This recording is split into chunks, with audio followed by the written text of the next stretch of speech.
Great to meet you. Dom, it'd be great if you could just do a little intro as to who you are, what you do, so that we can then we'll dive into the questions. Yeah, okay. I'm Dom Dwight. I am now the Strategy and Innovation Director at the Tailors of Harrogate. Up until the end of last year, I'd been the Marketing Director for 8 years, and I've worked for Betty's and Taylors, the family business group, for 16 years. So I've Wow. been there a long time, and kind of mainly been along for the ride as Yorkshire Tea has gone from being a sort of distant fourth place to the number one tea in the UK. Wow. Amazing journey there. Well, I suppose on that then, in terms of thinking specifically about your job title, although it includes lots of different things, so you must be incredibly busy. But thinking about that innovation, specifically, maintaining a challenger mindset, I know often requires quite a lot of heavy investment in innovation, marketing, and product development. How do you kind of reconcile the desire for continued disruption with the realities of managing the profitability at scale? Yeah, it's a good question because I think it's probably a question that applies to all sorts of businesses. But I would say I think it plays out differently for different sectors. So perhaps in tech, innovation is something that requires enormous investment, whereas in other areas, it might be that actually the innovation itself doesn't necessarily, it might require manpower, but it doesn't necessarily require huge amounts of money. It might be that instead of money, it's more creativity and imagination. The key, I think, is trying to make sure that the core of your business, the sort of established part that's mature, that is hopefully healthily profitable, that you're working on it in such a way where it's gradually becoming more efficient, and it requires less of your attention to make it run, to keep the flywheel turning. That way you end up with a degree of capacity, whether that's mental capacity or time, to devote to thinking about the new and different stuff. And I think, the overall what you're trying to do is it's probably that classic 80-20 split, isn't it? You want sort of 20% of your time being spent keeping the thing that generates 80% of your profitability going smoothly. Yeah. So you can, because it's the new stuff that's going to take more thought and require, more time and energy. I guess the challenge comes when you are suddenly in the realms of launching new things and they require support behind them. And that's something that, to be honest, I think we are still working it out, and we're almost doing it on a case-by-case basis. We do a lot of small launches that have very little support behind them, and we hope that, our intention is that the overall support behind the main brand has got a broad enough message that it becomes a kind of tide that's lifting all the boats, whether it's the core products or the new products. Interesting. I remember the coffee bags that came out. When was that? A long time ago now. But I thought that was quite an interesting 2016. innovation. 2016 was Was the it? first time we did a significant push. I mean, they actually Okay. existed in a less perfect iteration a couple of years before that. So that's a great Yeah. example, actually, where we developed an idea. We got it out into stores, but we didn't put big media behind it immediately because I think we needed to get to a place where we were confident that we could respond to the demand we were hoping it would generate. In actual fact, it generated significantly more demand than we'd scoped for. So it was quite touch and go in terms of keeping up. But obviously, that's the better problem to have, isn't it? I was going to say, that sounds like a very good problem to have. Yeah.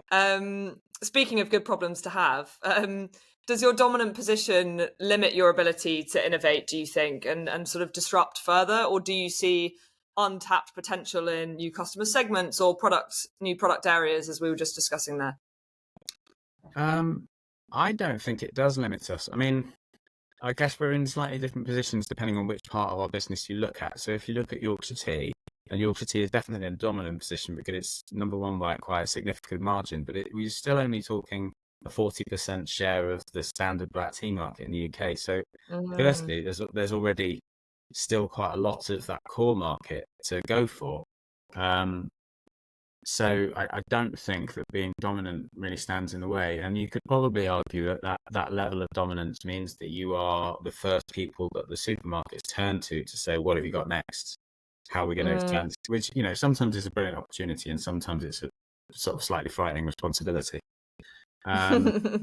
I think within coffee's very different because coffee's so dominated by own supermarket own label that actually the brands are not as big a force as they are in tea. So even Mm, though, by some measures, we're kind of, if either the favorite or one of the favorite coffee brands in the UK, there's still a lot of room for us in coffee. I mean, as we mm, demonstrated with the coffee bags, really, that category was a tiny, dusty, forgotten category with one main brand in it, and it's kind mm. of overlooked by almost all coffee consumers. And then when we brought something slightly new and different and better to that market, we grew it. I think we've been something ridiculous, like 120% of the growth of that category. So Wow. I definitely don't think being at the top or being near the top is getting in our way, because actually you just need to reframe the problem and zoom out, and you realize that there's actually Mm, lots more areas to go for. yeah. And do you kind of have a split between when you're trying to go after, in terms of between new consumer segments and new product areas, do you focus on them 50-50, or is it sort of a little bit more nuanced in that sense? I mean, I think it is more nuanced because it probably depends on which part of the business you're looking at. But Mm, and it also depends on what thing is it you're trying to measure that we're splitting. So if it was mm, money, if it was media investment, then the truth is it's almost entirely loaded on existing products. So right. in the world of just Yorkshire tea, most of our investment is going into the media, well, the Mm, promotions and advertising spend behind core Yorkshire tea, which is then divvied mm, up slightly around. We have SKUs within that range, but they're it's yeah. essentially all core. Um, I think it is quite challenging actually when you have new product launches, because the minute that you start to put a level of media investment behind them, then the P&L for those ranges alone starts to look terrible. Because at the very beginning, it's often really difficult to get these kind of products off the ground, or the rate of sale is small, the economies of scale aren't there yet. It Mm, may well be that to do something new and different, you have to co-manufacture it for a while, which means it's not quite as profitable. So um, yeah. I think what we then have to do, I think, is we have to accept that for the early stages of a new product, we're probably going to overinvest disproportionately, and we will see like a lower level of return for a while. But what we need to do is we need to have a path to profit, which we are constantly Mm. checking whether or not we're on track with that path to profit. And then, I mean, we've been talking about sort of being disruptive and still trying to be disruptive proactively. With Yorkshire Tea being very, the strong legacy is that it is a family-owned business with very traditional values. How do you balance that need to be disruptive and edgy with the preservation of those core values as that family business? I mean, it's I quite like the idea of always trying to maintain this challenger spirit, and Mm, I know that therefore means we're going to be disruptive. I don't know if I would ever really describe Yorkshire tea as edgy. I think maybe it's relative, because standard black tea is such a sort of cozy category that you don't have to mm, do much in the way of brave and different to be considered edgy.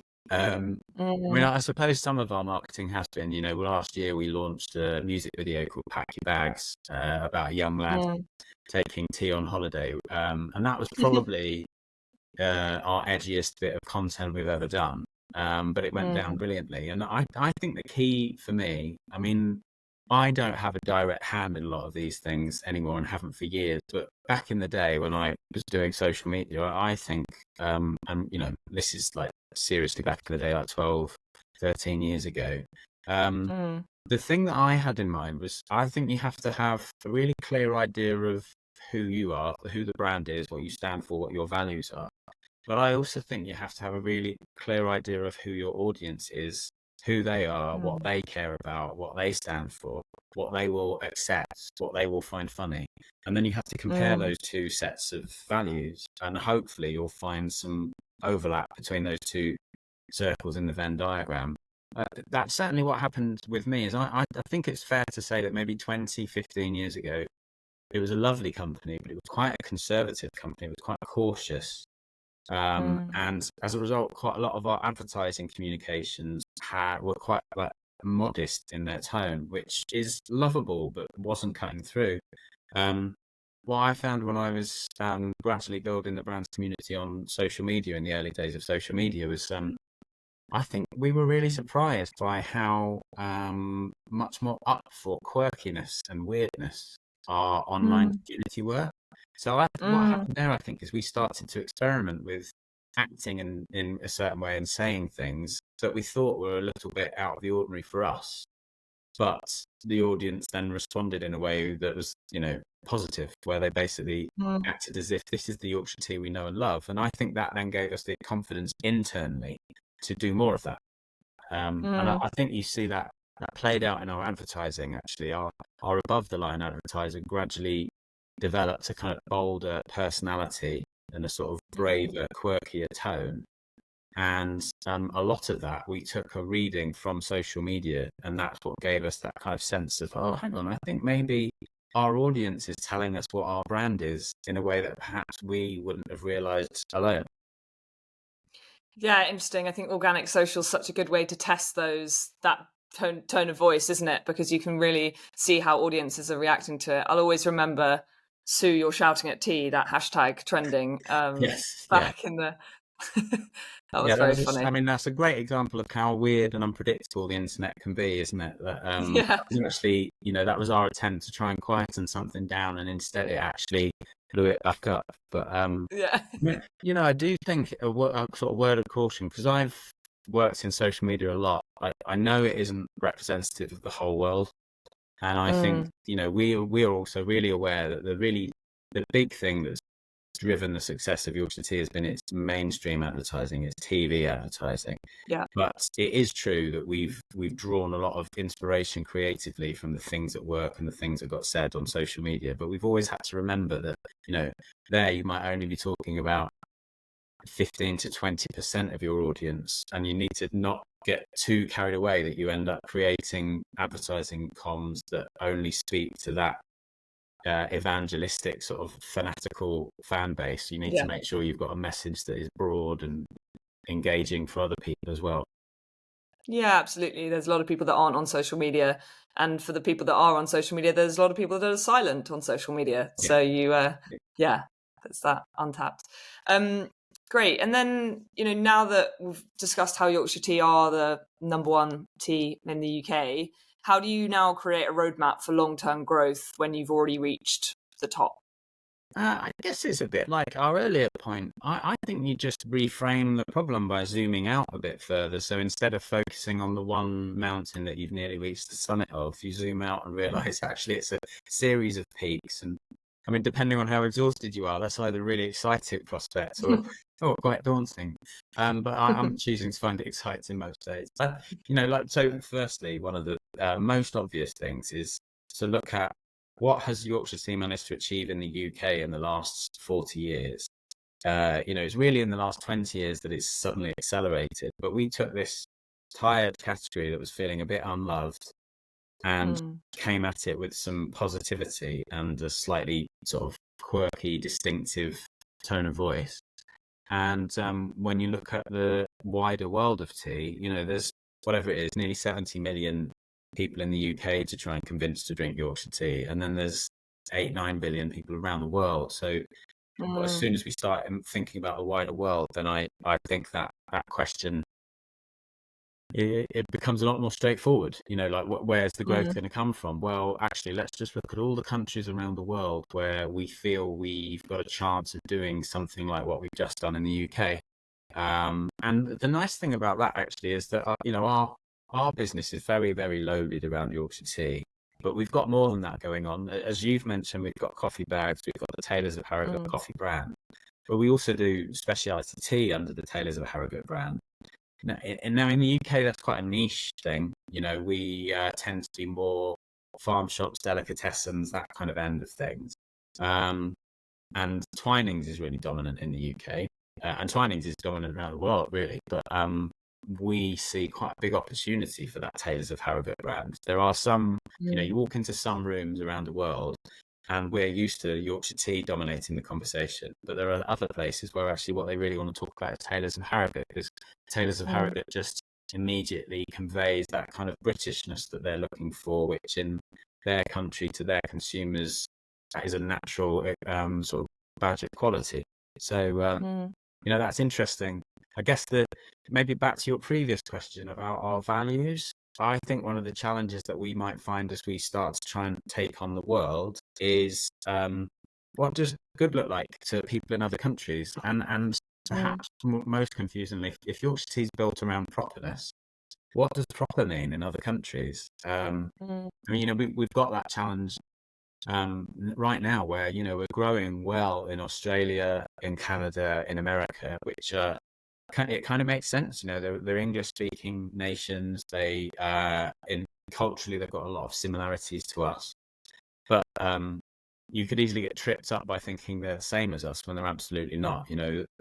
Right back to the point I made, proper in those countries might convey something quite different to what we convey when we say it in the UK. And equally, brew. When we say a proper brew in the UK, we've actually got to talk about people know we're talking about tea. If we say proper brew in Australia, people do not think we're talking about tea. They think we're talking about beer. If you say proper in Canada or America, it may well come across as a bit of a stuck-up kind of properness rather than the down-to-earth type that we mean. So whether it's comms or products, I think there's a huge opportunity out there in terms of long-term growth, but it won't be without its challenges, because it's going to require us to think a bit differently, act a bit differently. We can't just lazily roll out what we've done in the UK.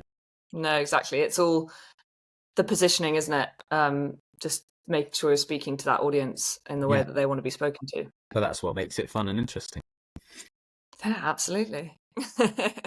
Well, thanks. That was really, really interesting. Thank you so much for joining us. And yeah, sounds like you've got some interesting challenges over in the coming years, months, weeks. So yeah, all the best with it all, and good luck with it.